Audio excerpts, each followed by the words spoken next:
সুপ্রিয় শিক্ষার্থীবৃন্দ, আশা করি সবাই অনেক ভালো আছো। আজকে আমি তোমাদের শিখাবো মিডল ফ্যাক্টরের সাহায্যে সমীকরণ সমাধান।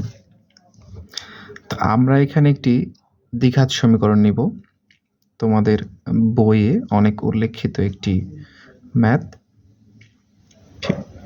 9y² - 15y - 36 = 0।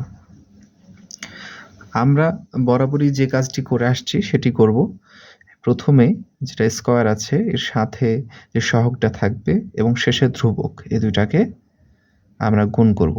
কিন্তু এখানে দেখো, এখানে 9, 15, 36 অনেক বড় সংখ্যা, তোমরা করতে যেয়ে হিমশিম খেয়ে যাবে।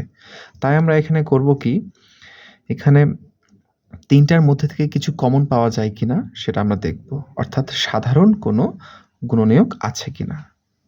9, 15 এবং 36 এর মধ্যে একটি সাধারণ গুণনীয়ক আছে, যেটি হচ্ছে 3। 3 আমরা বাইরে নিয়ে নিলাম। 3 নিলে এখানে থাকে হচ্ছে 3y² - 5y - 12 =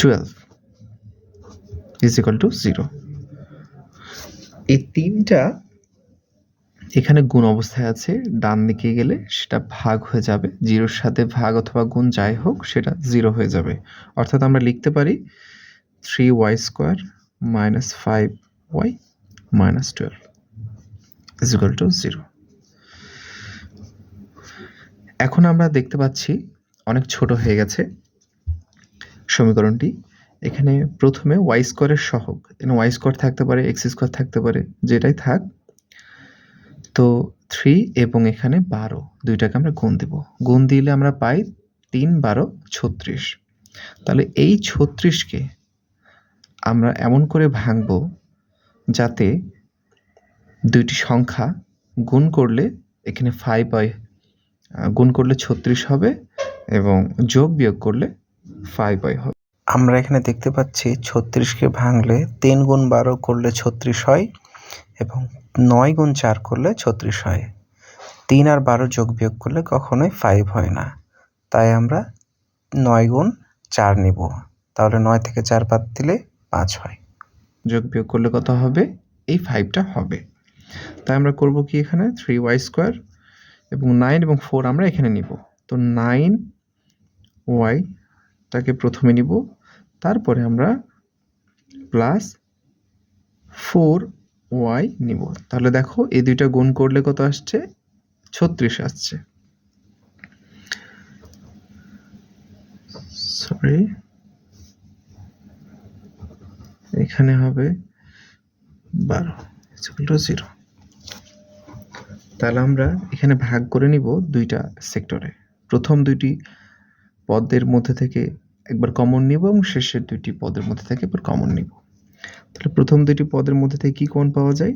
3 কমন পাওয়া যায়, 3y। তাহলে কি থাকে? y - 3।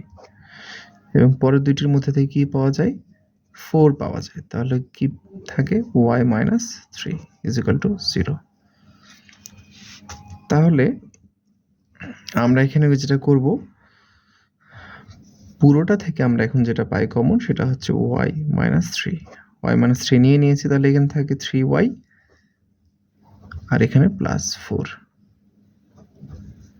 = 0। তাহলে এখানে আমি এখন যেটা করতে পারি সেটা হচ্ছে যে একবার লিখব, হয় লিখে হচ্ছে y - 3 = 0 বা হচ্ছে y = 3, অর্থাৎ -3 এদিকে এসে প্লাস হয়ে গেল, অথবা 3y + 4 = 0 বা 3y =